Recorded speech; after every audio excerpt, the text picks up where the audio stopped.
El tema a presentar es estrategias de manejo de base agroecológica en sistemas intensivos en la provincia de Buenos Aires. Todo suyo la sala, Esteban. Bueno, muchas gracias. 10 minutos. Dale. Ok. Vamos a tratar de ser puntuales. Empezamos. Bueno, el trabajo que voy a presentar, como denominado, es Estrategia de Manejo de Base Agroecológica en Sistemas Intensivos de la Provincia de Buenos Aires. Este trabajo lo realizamos junto con Viviana Blanco, Agustín Barbera, María José Germanó y Santiago Sarandón. Es un trabajo que se enmarca dentro de un proyecto que se hizo para la FAO, a pedido del Ministerio de Desarrollo Agrario de la provincia de Buenos Aires. ¿En qué consiste un poco la idea de este trabajo que se está presentando? Bueno, por un lado se sabe que todos los agroecosistemas que pasan desde un manejo convencional hacia uno agroecológico implica una transformación de ese sistema que incluye tanto cambios a nivel de las prácticas de manejo como en el rediseño final de los agroecosistemas. Entonces, basados en esta idea, es que tomamos lo que propone Glisman y colaboradores en relación a los niveles de transición hacia sistemas más sustentables o sostenibles, que plantea 4 niveles de transición. Glisman lo que plantea al principio es que el primer nivel es aquello que busca eficientizar aquellas prácticas o insumos convencionales para disminuir el consumo y el uso de insumos costosos, escasos o ambientalmente nocivos. Es como que es el primer paso o avance hacia una transición de sistemas sostenibles. Un segundo paso es sustituir aquellos tanto insumos como prácticas convencionales por prácticas o insumos alternativos o más sostenibles. Un tercer nivel que plantea Glisman y colaboradores es avanzar ya en un rediseño de los agroecosistemas de manera de favorecer que esos agroecosistemas sean más complejos y presenten mayor cantidad de servicios ecosistémicos para que sean un poco más resilientes y estables. Y después plantean un cuarto nivel de transición relacionado al cambio de la ética de los valores que ya excede la tranquera, digamos, de los campos o de las quintas y ya incluye también la sociedad, hacia una cultura de la sostenibilidad. ¿Sí? Entonces, basado en estas propuestas de Glisman, es que se decidió indagar un poco en la provincia de Buenos Aires en los sistemas intensivos que tienen una cierta base agroecológica, ya que a partir más o menos de hace unos 20, 25 años se está generando una cierta transformación de agroecosistemas hacia sistemas más sostenibles. Entonces el objetivo que se planteó en este trabajo es indagar en estos sistemas que son principalmente intensivos. Hay otro trabajo presentado al Congreso que aborda los sistemas extensivos, pero en relación a los sistemas más intensivos, hortícolas, florícolas y frutícolas, cuáles son las estrategias de manejo que utilizan y profundizar un poco más, además de las estrategias generales de manejo que realizan, cuáles son las estrategias que utilizan en la preparación del suelo y en el manejo de la vegetación espontánea.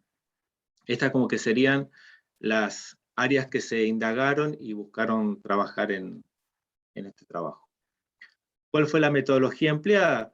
Este trabajo se hizo el año pasado, durante la parte más dura de todo el aislamiento, por lo tanto se utilizó un formulario Google, ¿sí? Donde se hizo una encuesta muy amplia. Acá se presenta una parte nada más en este trabajo de lo que abordó la encuesta. Para la difusión de esa encuesta se buscaron en toda la provincia de Buenos Aires cuáles eran los referentes a nivel de productores, asesores, movimientos sociales, movimientos de productores, otras organizaciones relacionadas al tema de la agroecología. Se los invitó a completar la encuesta y a difundir entre otros productores y productoras, organizaciones, para que fueran completando esta encuesta. En total se relevaron para la parte intensiva de las producciones intensivas, hortícola, florícola y frutícola, 28 estrategias generales, o sea, se preguntó y se indagó sobre 28 estrategias generales de manejo, y además sobre la parte de preparación del suelo y manejo de la vegetación espontánea. Las encuestas fueron respondidas por 190 personas, entre todas las producciones, y 57 estaban más abocadas a esta parte intensiva, que es la que estamos detallando en este trabajo. Y dentro de estas 57 personas estarían productores y productoras, asesores y asesores técnicos relacionados a sistemas productivos de base agroecológica. ¿Cuáles fueron los resultados así rápidamente principales que se encontró? En la primera parte, donde se indagaron sobre las 28 estrategias de manejo, lo que surge es que en las principales, los números finales de las barras indican la cantidad de productores que realizan esa determinada estrategia de manejo. Entre las primeras estrategias de manejo más mencionadas por mayor cantidad de productores, está todos aquellos que Glisman plantea como sustitución de insumos o prácticas de base convencional por aquellas de características sostenibles o sustentables. Entonces aparecen uso de bioinsumos para el control de enfermedades y plagas, uso de abonos orgánicos para preparación del suelo, uso de compost lombricompuesto en aplicaciones posteriores, uso de bioinsumos para favorecer la actividad biológica del suelo, ¿sí? Es como que todas estas estrategias que buscan reemplazar los insumos químicos, tanto para el control de manejo de plagas y enfermedades como para la parte de reposición de nutrientes, son las más mencionadas o más utilizadas por estos productores y productoras de base agroecológica. Aparecen otras como rotaciones, manejo de cobertura, pero esto es lo que más llama la atención. En relación a otro aspecto que se indagó, que es el tema de las semillas, del uso de las semillas, lo que se visualiza es que hay una convivencia entre el uso de semillas propias y el uso de semillas provenientes del mercado o compradas, ¿sí? En los sistemas. Hay un pequeño mayor predominio de aquellos que utilizan más sus semillas propias que las compradas, en relación a los que compran y más al mercado y usan menos propias, pero son bastante similares, no hay tanta diferencia. Esto marca que tanto los productores como las productoras y los asesores buscan esto de conservar características en los cultivos o en el producto que quieren vender que ellos consideran que son adecuados, y no tanto, o que complementan también con aquello del mercado. Otro de los aspectos, digamos, también que se encontró, es que la parte tanto del monitoreo de plagas como uso de trampas de insectos se utiliza, aunque en mucho menor medida en relación al control o manejo a partir de bioinsumos. ¿Sí? Esto, digamos, como para reforzar y caracterizar esto de que si uno podría decir a grandes rasgos, los sistemas intensivos en provincia de Buenos Aires se encontrarían principalmente en lo que sería para Glisman un segundo nivel con un predominio en estrategias de un segundo nivel de transición. Y después, en relación a las estrategias utilizadas para la preparación del suelo y implantación de cultivos, lo que se observa es que predominan las estrategias relacionadas al laboreo mecánico del suelo, o sea, una remoción del suelo, que estaría indicando que en ese aspecto se mantiene una característica de los sistemas convencionales, que es una alta remoción del suelo propio de los sistemas intensivos hortícolas. O sea que eso por ahí es algo para tener en cuenta y ver si desde el punto de vista de la agroecología esto de la alta remoción del suelo puede ser mejorado, digamos, para no tener tanto impacto. Y por otro lado, lo último, digamos, que se relevó en relación al manejo de las vegetaciones espontáneas, es que predomina un control tanto mecánico, uso de mulch para el manejo de la vegetación espontánea que acompañan, digamos, a los cultivos, y después aparecen estrategias relacionadas o a usar cultivos asociados o manejos de cobertura para el manejo de esa vegetación espontánea.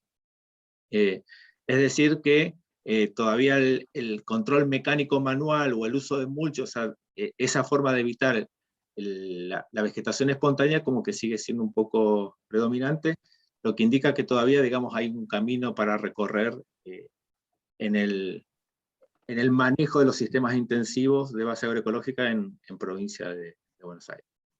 Así que bueno, a grandes rasgos, estas fueron las características. Muchas gracias.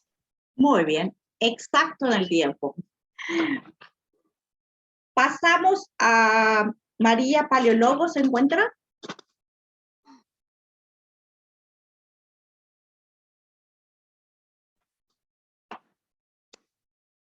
No. Joaquín Herrero. Sí, ahí estoy. ¿Cómo andan? Bien. ¿Se me escucha bien? Mientras, todavía no, ahora.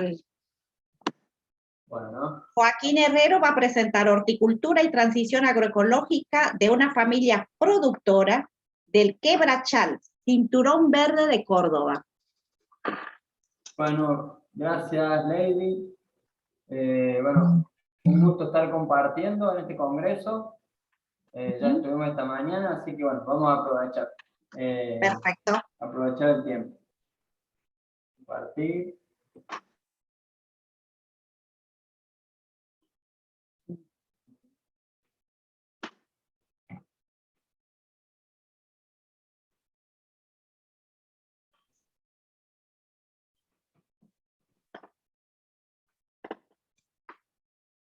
Ahí va. Ahí está. Ahí está. Se ve perfectamente. Bueno. Todos. Ahí estamos. Vamos a comenzar. No sé si a todos les pasa, pero a mí me parece para admitir a gente que quiera entrar en la reunión. Sí, te pasa porque sos coanfitrión, por eso te va a figurar, te va a seguir figurando. Bueno, listo. No sé, sentía como mucha responsabilidad, si no. Ahí estamos.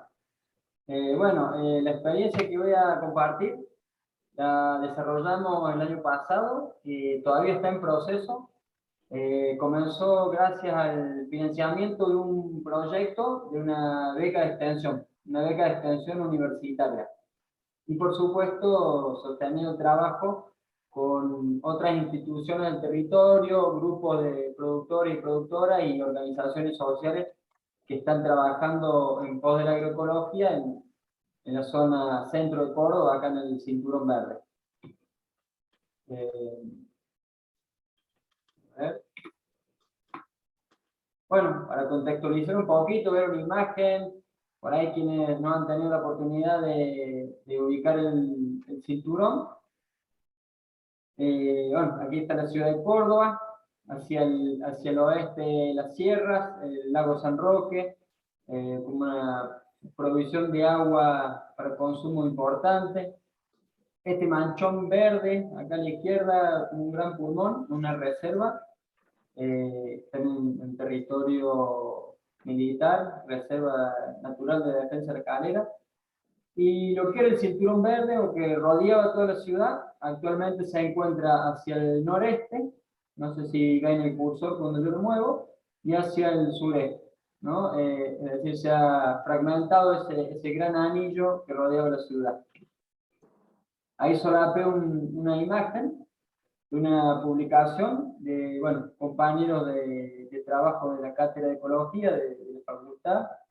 Yo trabajo ahí como docente, la Cátedra de Ecología. Y en esta clasificación de unidades de cobertura y uso del suelo, se puede ver en la zona noreste lo que es cultivo hortícola, principalmente de hoja. Y lo que corresponde a la zona sur, ya abocado más a la producción extensiva bajo riego, con un gran predominio de cultivo de papa, ¿no? En rotaciones, bueno, maíz, trigo, soja. Pero lo que es de hoja, sobre todo acá en la zona noreste. Y es en esa zona donde está ubicado el paraje Quebrachal. Esta figura negra es el ejido de la ciudad de Córdoba.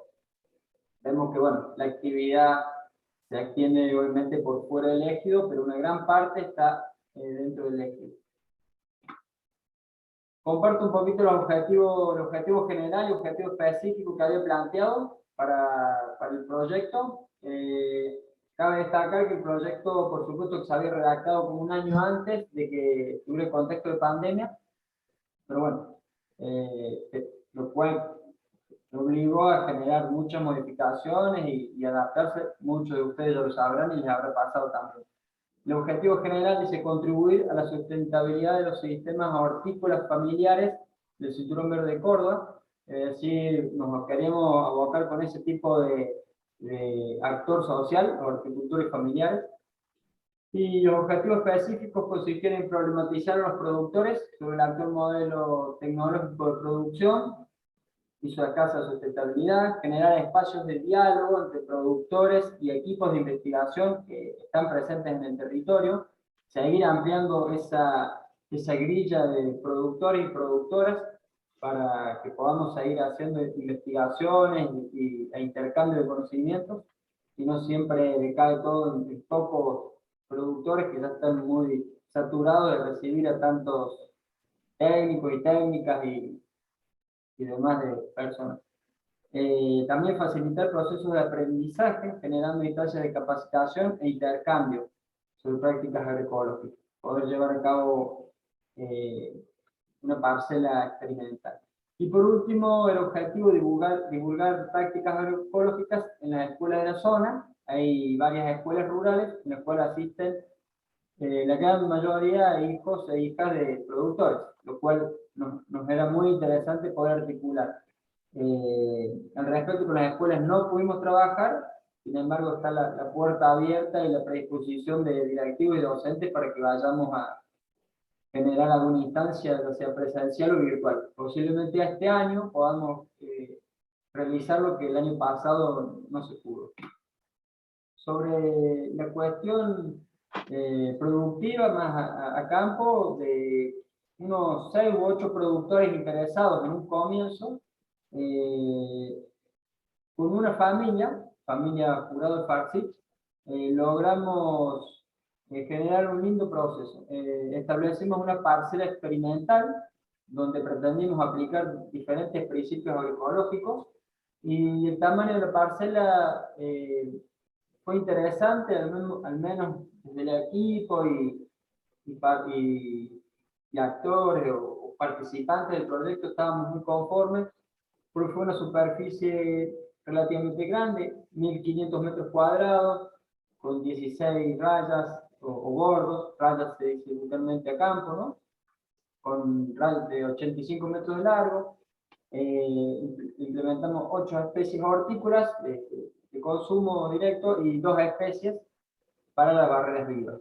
Las especies fueron ajo, lechuguín, lechuga repollada, verdeo, puerro, rúcula, remolacha, ajo elefante, y para las barreras vivas, centeno y vicia, ¿no? Bueno, por supuesto que toda esta zona de quinta, de Cinturón Verde, de bajo riego por gravedad. Algo favorable también de la implementación de esta parcela experimental, buscando un poco tratar de realizar como un faro, que se dice un faro agroecológico, una experiencia piloto en territorio para que otros productores de la zona lo puedan ver. Bueno, se desarrolló un diseño participativo, ¿no?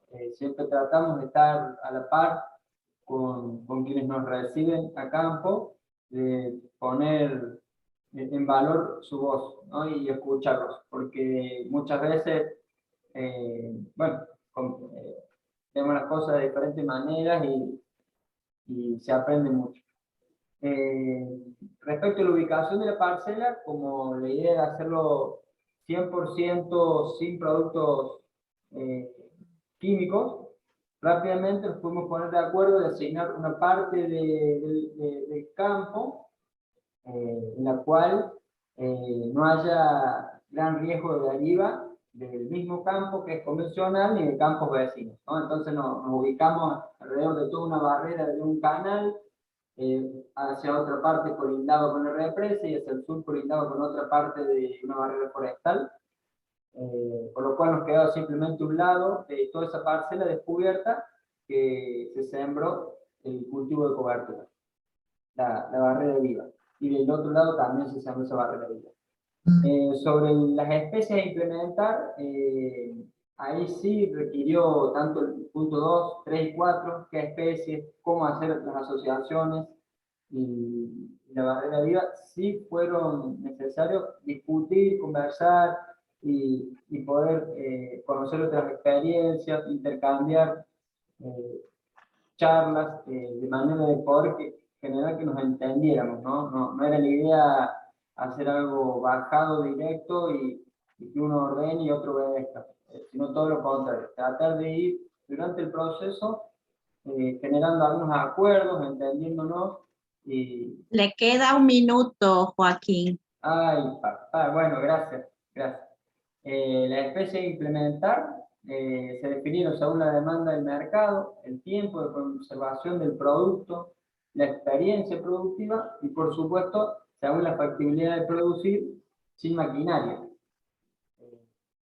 La familia Jurado Farsic, con quien trabajamos, no contaban con tierra propia ni maquinaria, por lo cual la producción se sostiene mucho al aporte de mano de obra familiar, ¿no?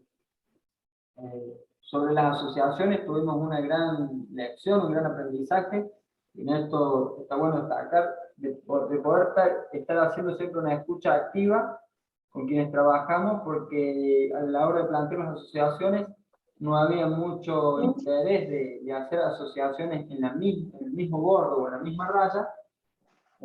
Sin embargo, nosotros insistimos que había que asociar el mismo bordo, y bueno, a la hora de carpir no prosperaban las asociaciones. Para ver más detalles, pueden ver el resumen que va a estar publicado ahí, va a estar colgado, para que, bueno, sacarle un poco más de jugo a cada uno de estos ítems que estamos hablando. Y para ir cerrando, sobre la comercialización de los productos que pudimos vender, queríamos destacar que el ajo lo ubicamos como una especie importante. Estamos en tiempo, Joaquín. Bueno, ya nos pasamos. Disculpe. Disculpe. Por favor. Disculpe. Ahí estamos, a ver. Vamos con el siguiente expositor. Con Alejandra Casal se encuentra, ¿no? Hola, sí, buen día. ¿Cómo estamos? Buenos días. Hola. Ok. Usted va a exponer sobre manejo agroecológico, pastizal natural y su relación con la festuca tóxica. Sí, voy compartiendo pantalla. En la cuenca del Salado, Argentina. Todo suyo la sala, señorita. ¿Me avisa si se ve bien, Lady? Sí, perfecto. ¿Está viendo? Sí, bueno. Sí, pero le puede poner pantalla completa. Por favor. Ahí. Ahí estamos. Ahí está. ¿No? Perfecto. Bueno. Sí, muy bien. Bueno, entonces, el trabajo que vengo a presentar yo es parte de un seguimiento que hacemos en un módulo ganadero en transición agroecológica, con lo cual somos un equipo de trabajo bastante amplio. Está Laura de Luca también en esta sala, así que en la discusión le invito a Lauri a también aportar si tiene algo para decir. En esta sección y en este recorte de ese módulo, en esta línea, lo que tratamos de evaluar es el avance de la festuca tóxica y cómo manejarla dentro de los planteos ganaderos de esta región.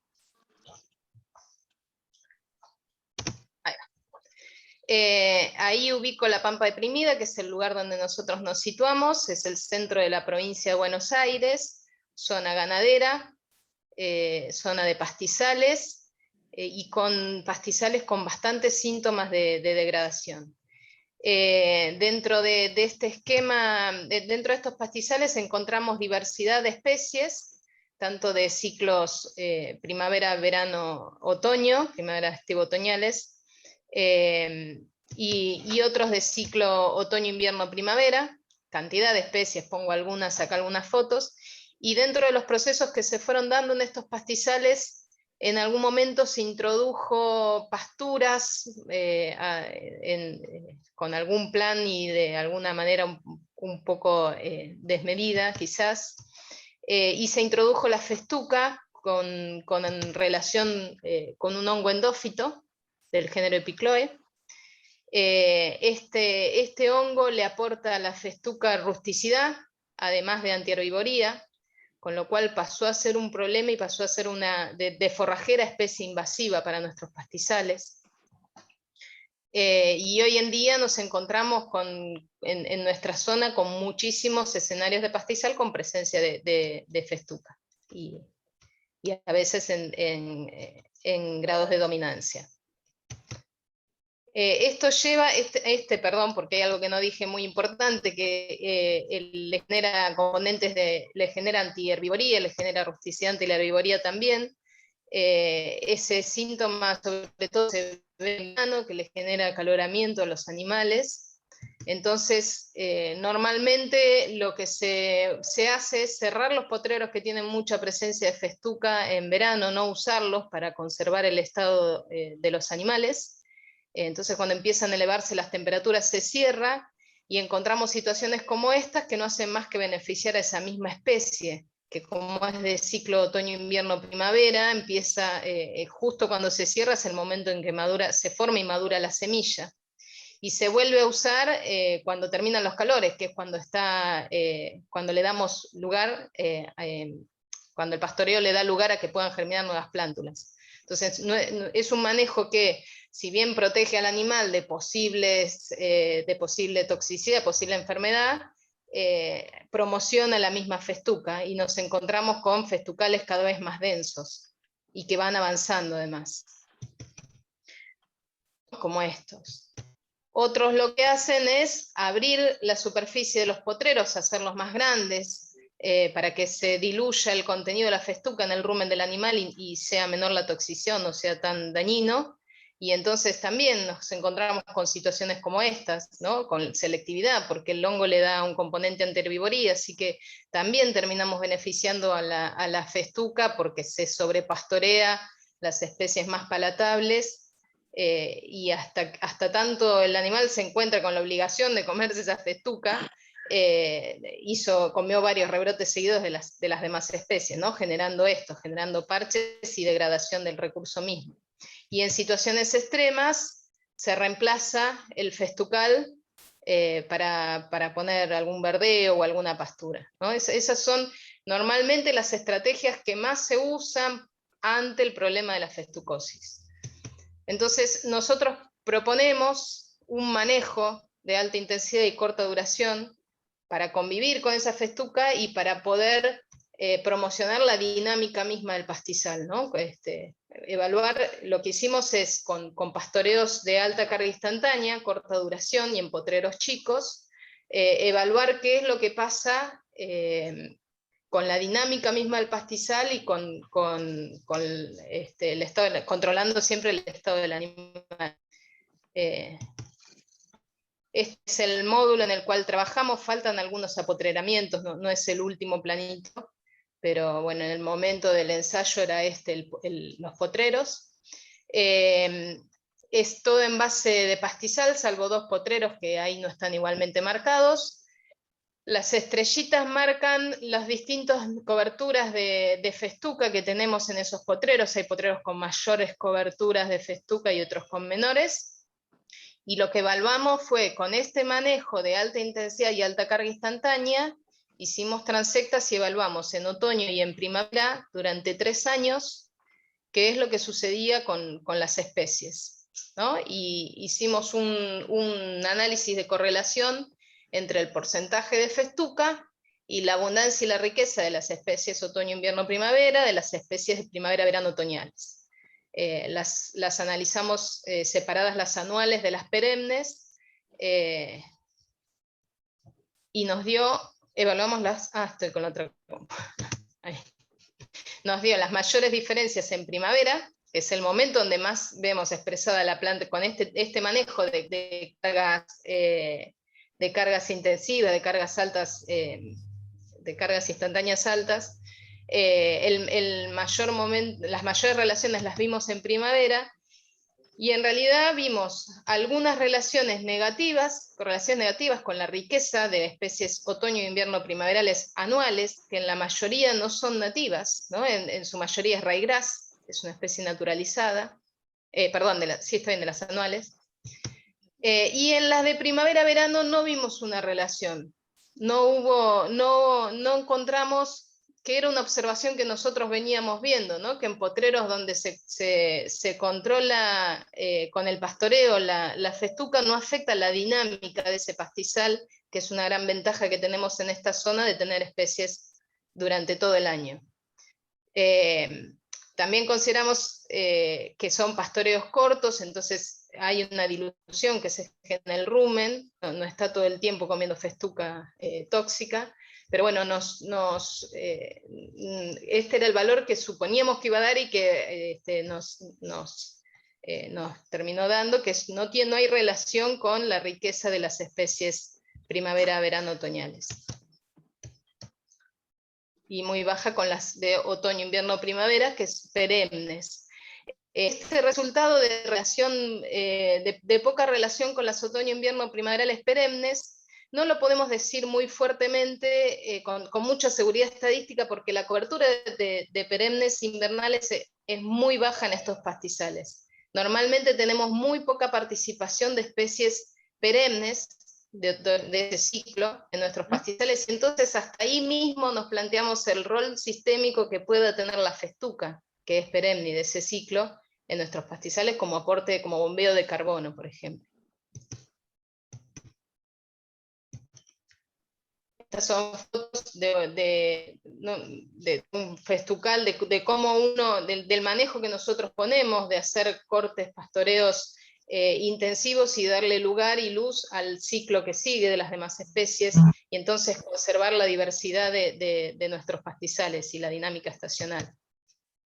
Entonces, como conclusión, a las conclusiones que llegamos, que es un seguimiento que vamos a seguir haciendo, que seguimos haciendo, manejos con altas cargas instantáneas en potreros con festuca con presencia de estendófito, permitirían que no se vea afectada esa diversidad de especies que tenemos en nuestros pastizales, sin disminuir el stand de especies nativas correspondiente a los distintos ciclos, principalmente aquellas de ciclo primavera estivo-otoñal. Sí se vio una modificación en riqueza y cobertura de aquellas especies anuales, de ciclo otoño-invierno-primavera, representadas principalmente por el ryegrass, Lolium multiflorum, y creemos que esto aporta al diseño, al rediseño del agroecosistema, ¿no? A plantear potreros que respetando los procesos ecosistémicos, permitiendo un menor impacto de la festuca sobre nuestros rodeos, sobre nuestro sistema, y conservando la diversidad y todas las propiedades y los beneficios que nos da tener un recurso diverso. Y rapidísimo, Lady, cumplí con el tiempo, Sí. fui rápido. ¿Terminaste? 1 minuto te quedó, mira. Perfecto. Buenísimo. Muy bien en tu tiempo. Está bien, muy Gracias. bueno.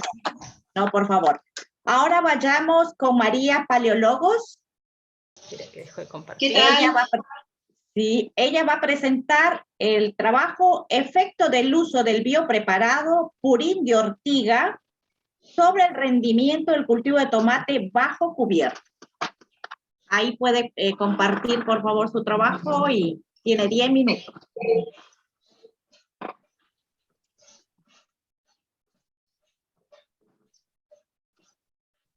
Ahí está, ¿se ve? Sí. Perfecto, muy bien.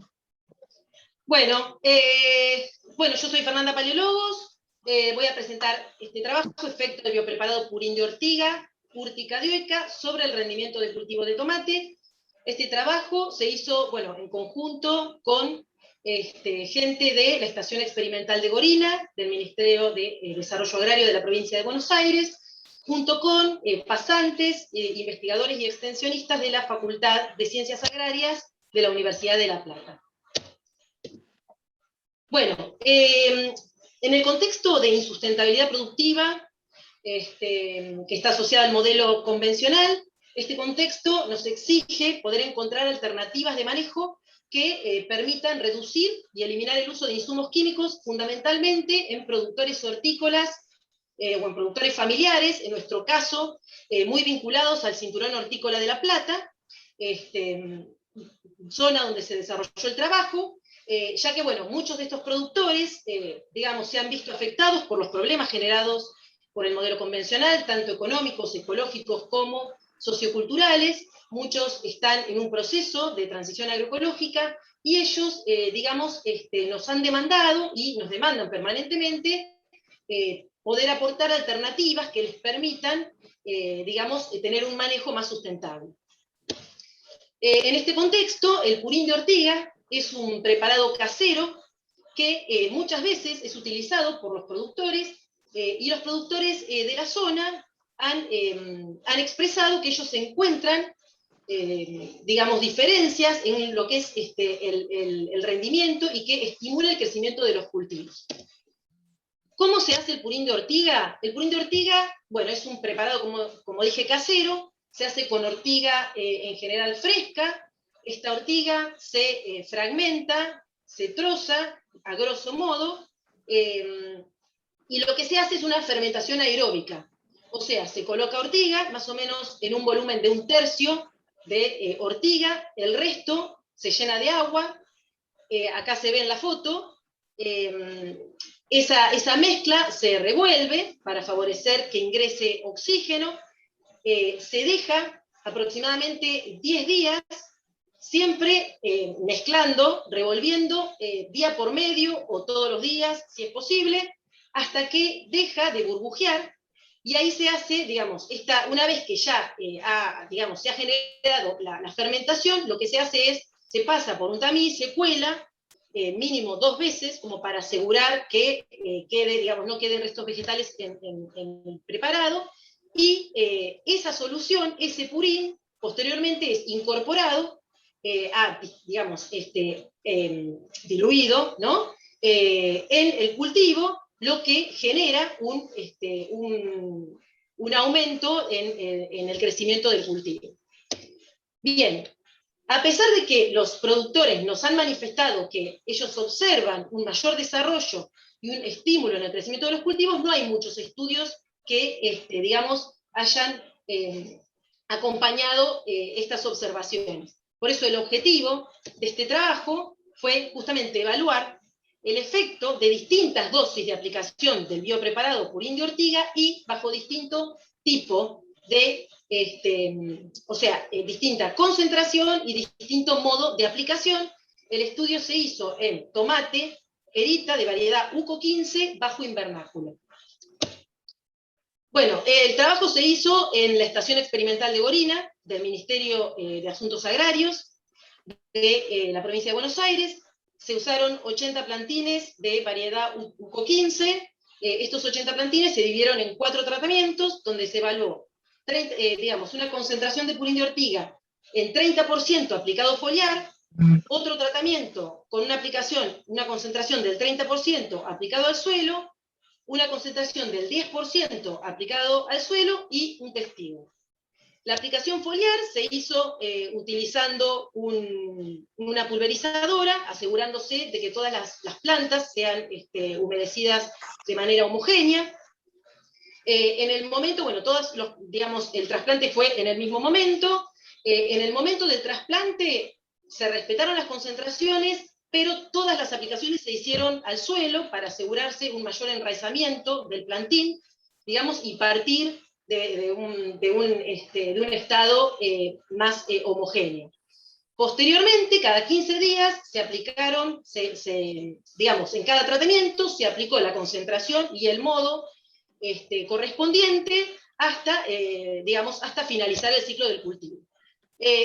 Posteriormente, en el momento de la cosecha, bueno, se cosecharon, digamos, semanalmente los tomates, se clasificaron en tomates de primera, de segunda, y se pesaron, se contaron y se pesaron.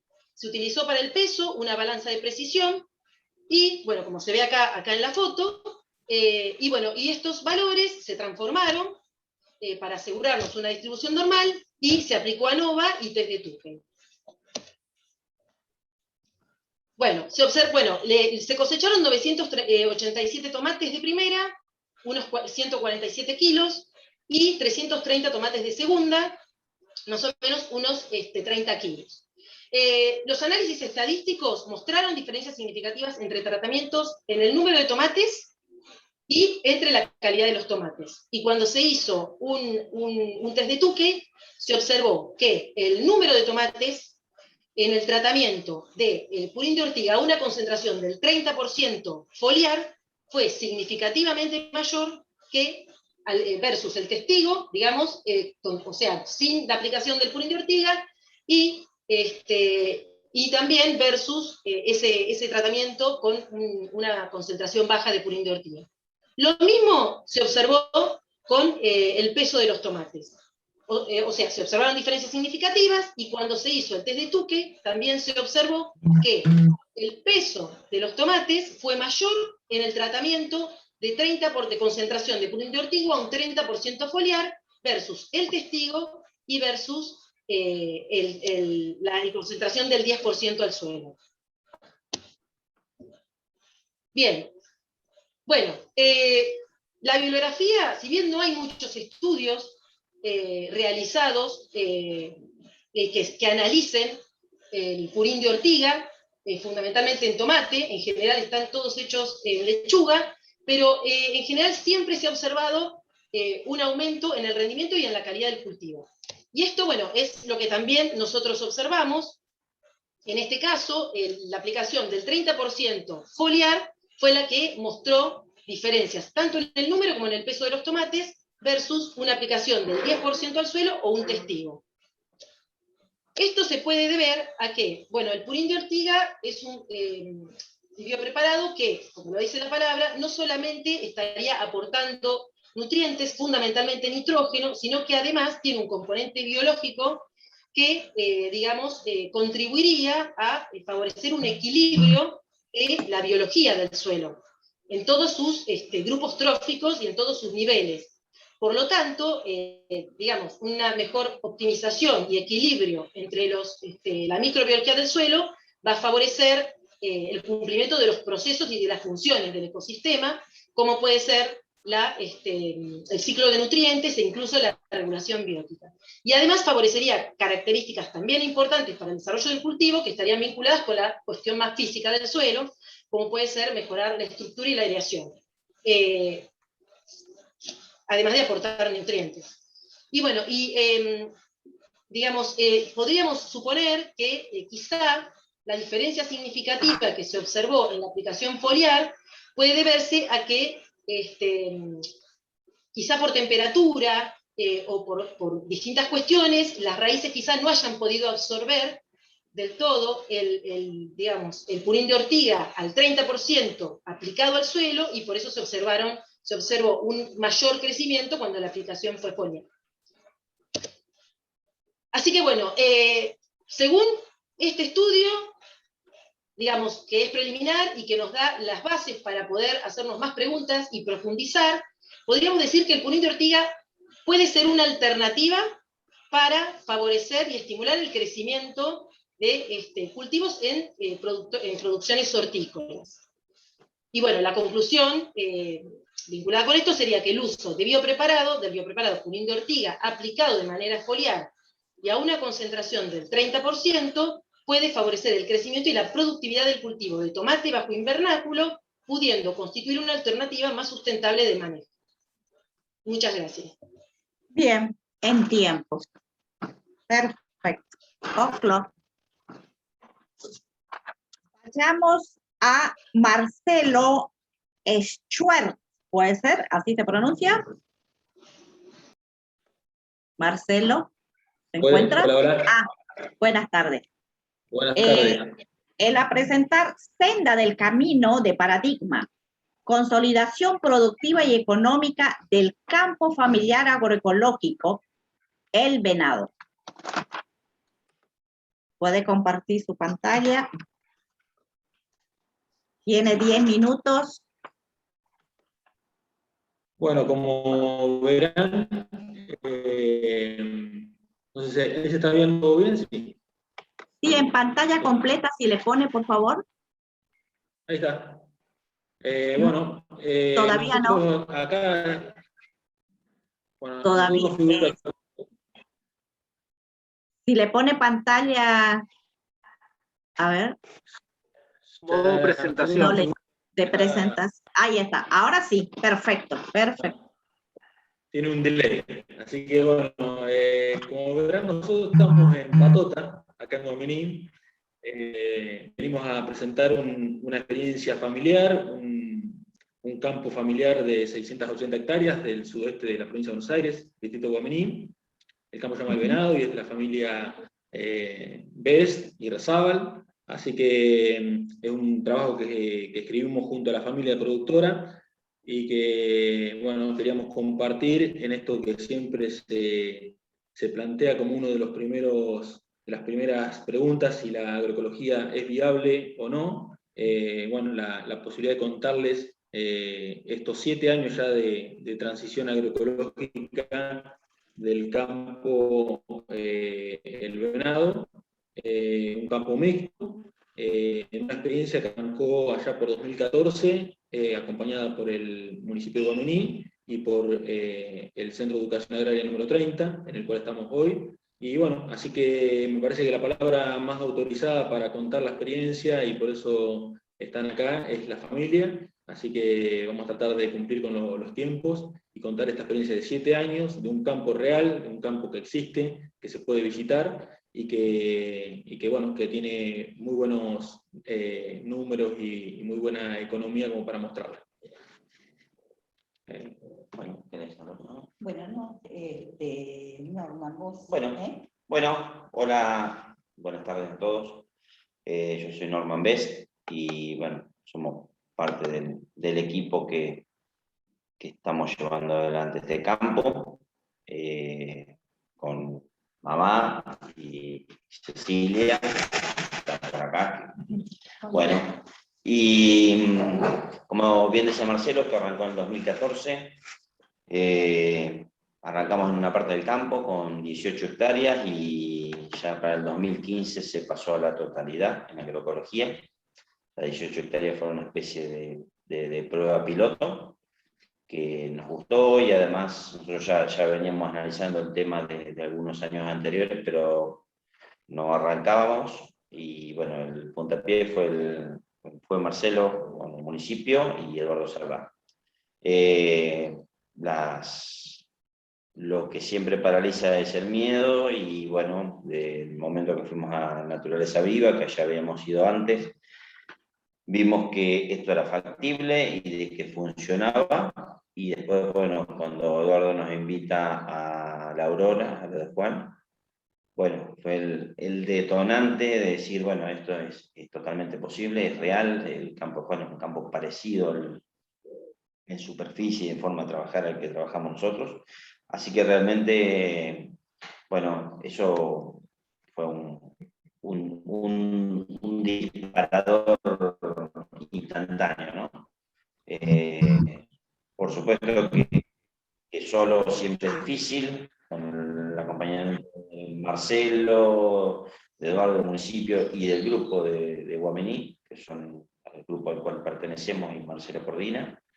Entre todos las dudas se van disipando o las vas perdiendo, y realmente, bueno, hoy podemos decir que con estos 7 años que estamos llevando de este proceso, es realmente un camino de ida, esto no hay marcha atrás. Realmente nos funciona extremadamente bien. Siempre se planteó hacerlo por una cuestión de conciencia ambiental, nunca se pensó en la rentabilidad, pero la realidad es que hoy está siendo mucho más rentable que antes, cuando se publicaba o se fertilizaba. Se sigue trabajando la misma superficie, se disminuyeron muchísimo los costos, desde el 2015 que no se usa ningún tipo de insumo químico en el campo, se aumentó la cantidad de hacienda, o sea, que generalmente hacemos cría, y ahora estamos haciendo una recría, y estamos haciendo también un engorde, todo a pasto, chico por ahora el engorde, y la idea es que vaya funcionando sobre pastoreo racional Boacén. Estamos en ese camino de ir intensificándolo. Por lo pronto la cantidad de hacienda en el campo aumentó, la superficie es la misma y la superficie de cosecha es la misma. Lo que quiere decir es que el campo brinda más pasto, con menor costo. Y eso nos ha permitido hacer un montón de cosas que antes no se podían hacer.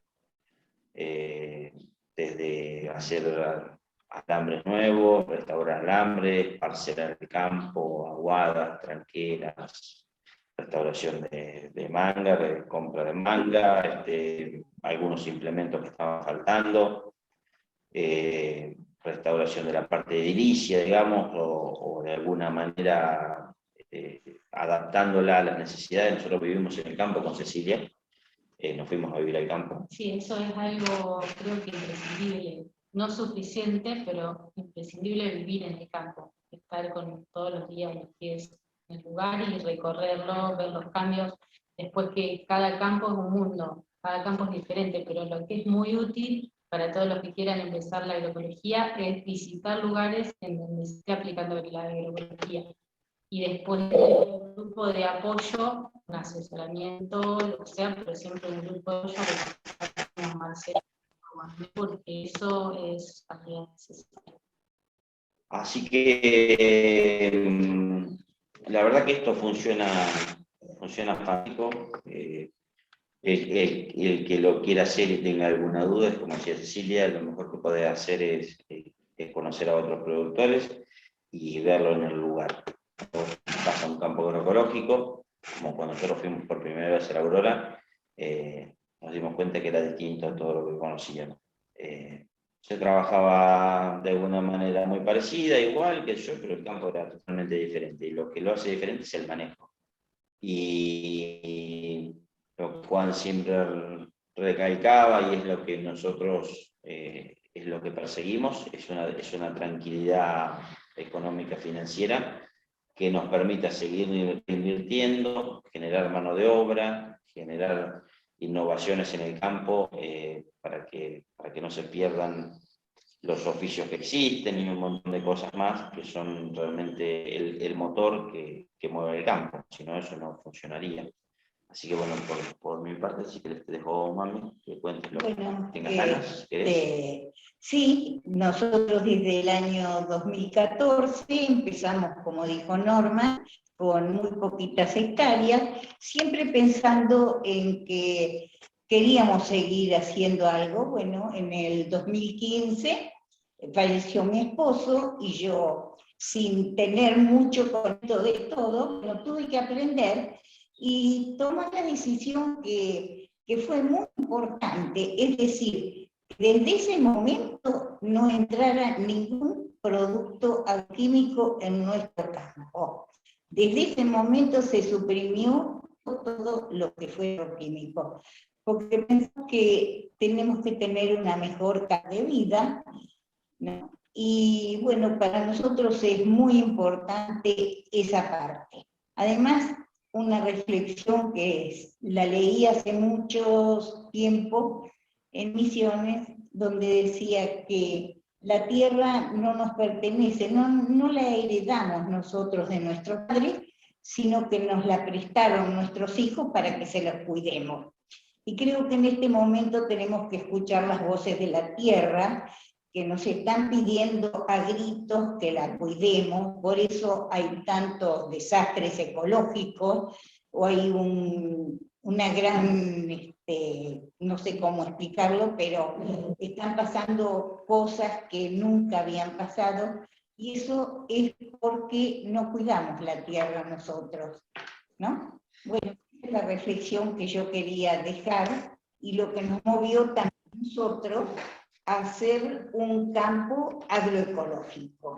No tanto la parte financiera, que si bien es cierto que es importante, pero es mucho más importante cuidar la salud de nuestra, la de la población, la de nuestros vecinos, es decir, no seguir envenenando la tierra, ¿no? Eso es lo que quería decir yo. No sé si... Bien, estamos en el tiempo. Justito, en tiempo.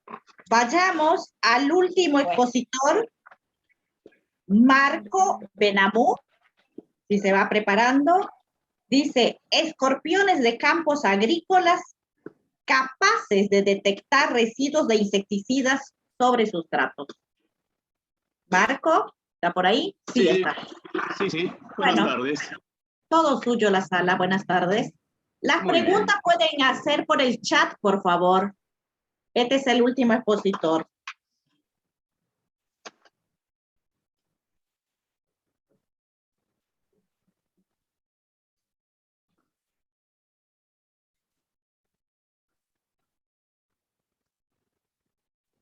No sé si lo pueden visualizar. Perfectamente. Perfecto.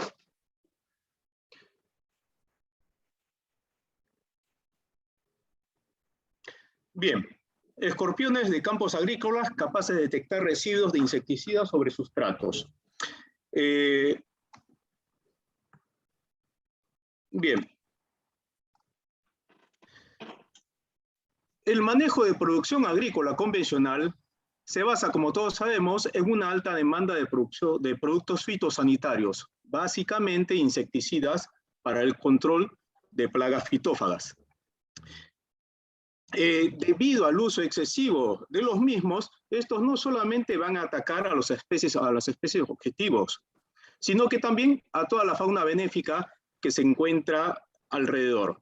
En este caso, los escorpiones son importantes depredadores y a pesar de estar presentes en los cultivos, su rol en este tipo de ambientes ha sido poco evaluado, asumiendo que estos organismos podrían detectar perturbaciones químicas o residuales en el sustrato, ¿no? O sea, sobre el suelo. Bien, el principal objetivo de este estudio era analizar, evaluar la sensibilidad del escorpión Botiurus bonariensis. En este caso es un escorpión abundante en Uruguay, sobre todo en la parte noreste del departamento de Rivera, de donde se realizó este estudio. Entonces el objetivo era si realmente ¿es sensible o no a los insecticidas? En este caso se utilizó un insecticida comercial de amplio espectro. Estos nuevos insecticidas que han aparecido comercialmente, sobre todo para el control de insectos picosuctores, como en el caso de los chinches, para controlar plaga de chinche en soja, estos productos ya no son dos compuestos, tiamitoxan más landa-cialotrina, es decir, un neonicotinoide más un piretroide. Ambos se sinergizan, ¿no? Y en este caso, este producto se utilizó a nivel tópico y residual. La idea era evaluar la selectividad que podrían presentar estos escorpiones a la elección de sustratos menos perturbados o con residuos químicos, considerando que algunas especies de escorpiones pueden ser considerados como bioindicadores. Bien. Entonces, dentro de la metodología, se tomó como modelo biológico al escorpión Botiurus bonariensis por su distribución, como dije, en la región noreste del Uruguay. Bien, se realizaron distintos bioensayos ecotoxicológicos utilizando justamente este insecticida comercial, comúnmente utilizado para el control de insectos en soja transgénica.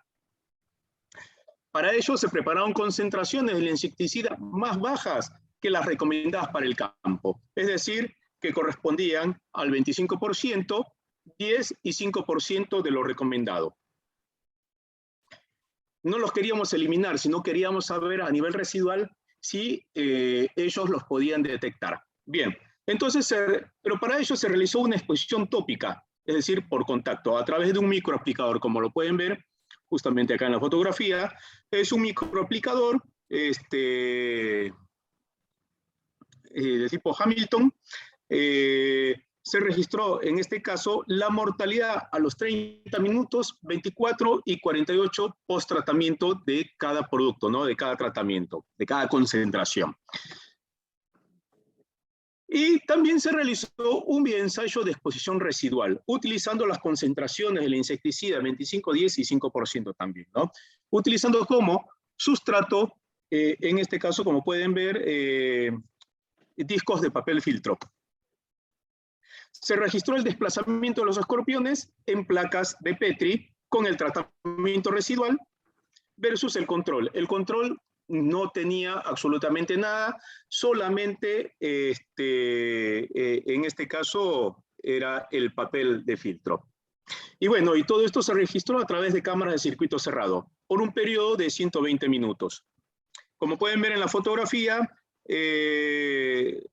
parte de los registros justamente del escorpión, donde pueden ver se utilizó mitad del papel filtro que se encontraba embebido y después secado por evaporación del insecticida versus la otra mitad que correspondería al control. Bien. Como resultados, se observó efectos subletales del insecticida a nivel de desplazamiento en los tratamientos del 25 al 10%, como pueden ver. Al 25% los escorpiones se retorcían, perdían el equilibrio y al 10% hasta llegaban a arrastrar las patas traseras. También se observó diferencias estadísticas significativas entre la mortalidad y la supervivencia de escorpiones post-tratamiento 25%, pero no en este caso al 10 y al 5%, como podemos apreciar justamente en la gráfica. Acá tenemos en esta gráfica el porcentaje de mortalidad a los 30 minutos, 24 y 48 horas post-tratamiento. Bien. A su vez, se realizó una prueba de aceptación y captura de presas con los escorpiones sobrevivientes post-tratamiento a nivel tópico, dándoles como presa justamente tenebrios, larvas de tenebrios, dando como resultado también diferencias estadísticas significativas entre todos los tratamientos a nivel tópico, obteniendo en este caso una mayor tasa de aceptación de presas con la concentración de 5% del insecticida. Y a través de la exposición residual del insecticida, también los escorpiones que estuvieron en el sustrato al 25% presentaron una movilidad hacia el control desde el inicio, evitando en reiteradas oportunidades el contacto con el sustrato expuesto al insecticida. Acá lo podemos ver, insecticida al 25%, ¿no? Lo que se encuentra en color negro o sombra negra representaría el tiempo en que estuvo presente el escorpión en comparación al control, que vendría a ser el más claro, ¿no? Es decir, que 73.6% prefirió el control. En el caso del insecticida al 10%, el 66.6% prefirió, en este caso, el control, el sustrato que se encontraba de control en comparación al insecticida.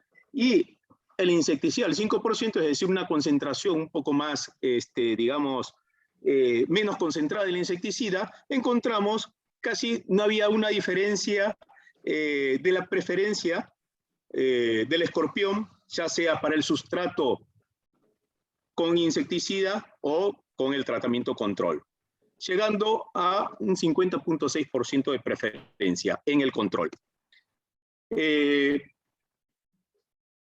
Bien, estos resultados indican, ¿no? Estarían indicando que los insecticidas empleados tienen un efecto negativo sobre la fauna benéfica local, presente en agroecosistemas productivos, como en el caso de los escorpiones, generando efectos letales, obviamente la mortalidad, o subletales, ¿no? La sobrevivencia, donde estos organismos evitan el contacto con superficies contaminadas y sus servicios ecosistémicos pueden verse afectados.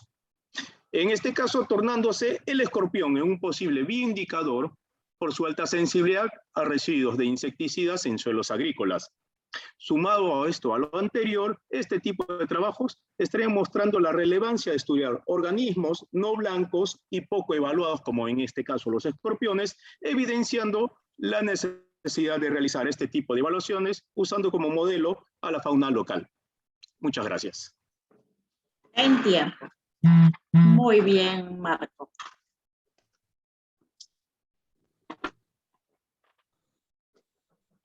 Bueno, veo que no hay preguntas en el chat. Se ve que fueron muy claras las exposiciones.